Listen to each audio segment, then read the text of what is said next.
আচ্ছা, তুই এটা বলতে চাচ্ছিস যে তুই এতদিন আগে গিয়ে কি করবি? ওটা তোর কোনো দূরের আত্মীয়র বিয়ে না রে, তোর নিজের মামার ছেলের বিয়ে। ওটা বাড়িরই বিয়ে হয়, ঠিক আছে?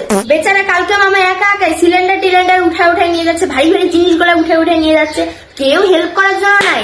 আর ওইদিকে দেখ, মিমির ছেলে কিন্তু 3 দিন আগে চলে গেছে, একদম আমার পিছন পিছন ঘুরে যাচ্ছে, কি লাগবে না লাগবে একদম হেল্প করে দিচ্ছে। আর তোরা ওটা বাবু বলো। ও বাবু, আরে বলো। কেন? মামার ফোন আসছিল।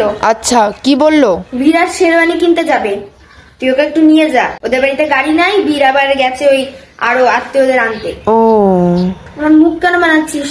হ্যাঁ, প্রথমবার একটা কাজ দিল, তাও করতে পারবি না? আমি কোনো কথা শুনবো না কিন্তু। বাবা অফিস 2 হুইলার নিয়ে গেছে, তুই 4 হুইলার নিয়ে যা ওদের বাড়ি। প্যাকটা কমই হয়ে গেল। আচ্ছা শোন না, আমাকে একটু মেহেন্দি পরাই দিবি, তাহলে একবারে ধুয়ে নিবো স্নান করার সময়। মাসি, তুই কোথায়? আরে এখনই আসবো তো। চুল কাট আগে। না, এই কয়েকদিন আগে ওই পাগলার মতন গেছিস তুই, চুল বড় বড় করে। ওকে দেখেই ভয় লাগে আমার। চুল কাটে আসবি, তারপরে যাবি। কোথায় যাবি? চলো সবাই তাড়াতাড়ি ব্রেকফাস্ট করো। মামার কিন্তু অনেকবার ফোন এসে গেছে কিন্তু, আর ডান্স শেখানোর লোকও এসে গেছে। শুনলাম তোরা নাকি এখনো বলিস নাই কোন গানে নাচ করবি।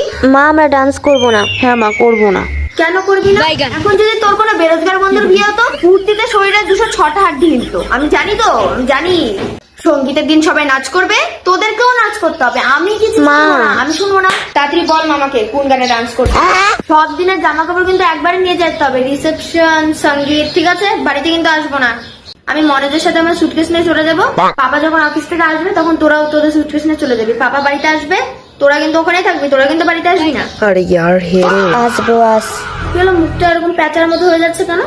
হ্যাঁ, কি প্রবলেম হচ্ছে? আরে কিছু না। হ্যাঁ কিছু না। হ্যাঁ, তাড়াতাড়ি আসবি তোরা পাপার সাথে।